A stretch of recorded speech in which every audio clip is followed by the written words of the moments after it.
বন্ধুদের সাথে শেয়ার করব আজকে অষ্টমী স্পেশাল খিচুড়ি। তার জন্য এখানে এক বাটি নিয়ে নিয়েছি গোবিন্দভোগ চাল আর এক বাটি মুগ ডাল সম পরিমাণে নিয়ে নিয়েছি।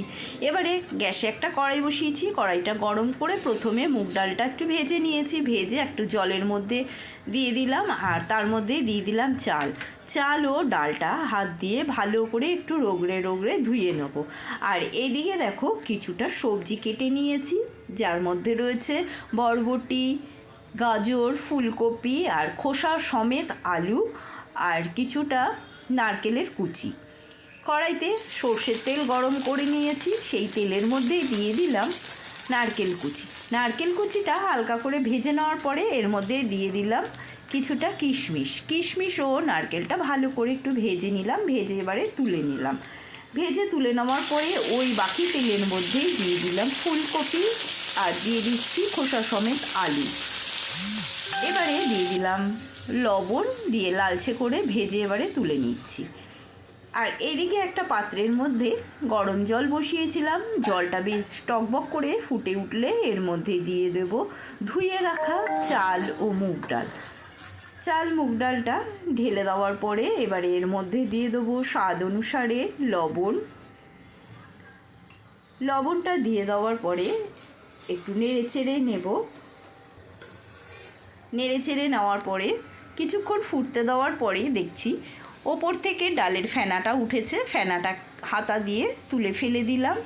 এবারে এর মধ্যে ভেজে রাখা ফুলকপি আর আলুটা দিয়ে দিলাম, যাতে একটু তাড়াতাড়ি সেদ্ধ হয়ে যায়। তারপরে আবারও কিছুক্ষণ ফুটতে দেওয়ার পরে তারপরে এর মধ্যে দিয়ে দিলাম বরবটি, গাজর আর দিয়ে দিচ্ছি পাকা লঙ্কা। সমস্ত কিছু দিয়ে দেওয়ার পরে ভালো করে একটু ফুটিয়ে নিয়েছিলাম। ফুটিয়ে নেওয়ার পরে এবারে দিয়ে দিলাম বেশ কিছুটা মটরশুঁটি। মটরশুঁটিটা দেওয়ার পরে আবারও বেশ হাতা দিয়ে একটু নেড়ে চেড়ে নিলাম। নেড়ে চেড়ে নেওয়ার পরে এবারে দিয়ে দিলাম হলুদ গুঁড়ো, পরিমাণ মতো হলুদ গুঁড়ো দিলাম আর দিয়ে দিলাম গ্রেট করে রাখা আদা। সমস্ত কিছু দিয়ে ভালো করে আবারও একটু মিশিয়ে নিলাম। মিশিয়ে নেওয়া হয়ে গেল। আর এইদিকে ফোড়নের জন্য নিয়ে নিয়েছি সর্ষের তেল। সর্ষের তেলের মধ্যে ফোড়ন দিয়ে দিলাম হিং, তারপরে দিয়ে দিলাম দুটো শুকনো লঙ্কা, গোটা জিরে আর দিয়ে দেবো তেজপাতা। ফোড়নটা ভালো করে নেড়ে চেড়ে নেব। ভালো করে নেড়ে চেড়ে নেওয়ার পরে ফোড়নের থেকে যেই সুন্দর গন্ধ বেরোবে তখনই এর মধ্যে দিয়ে দেব বেশ কিছুটা আদা।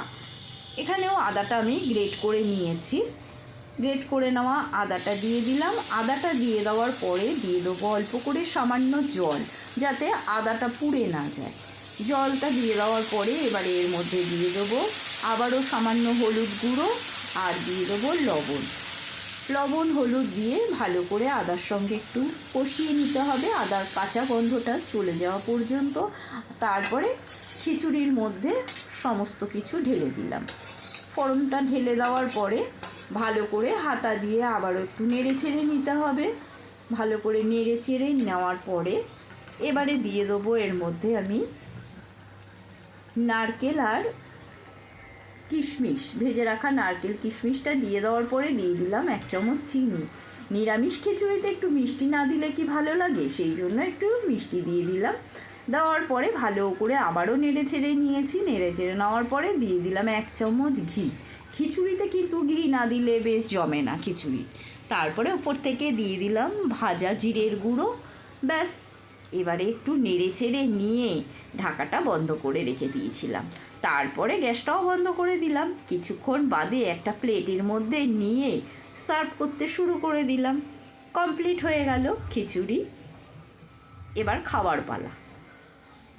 খিচুড়ি নিয়ে বসে গেলাম, এবারে একটু টেস্ট করে দেখে নেওয়ার পালা।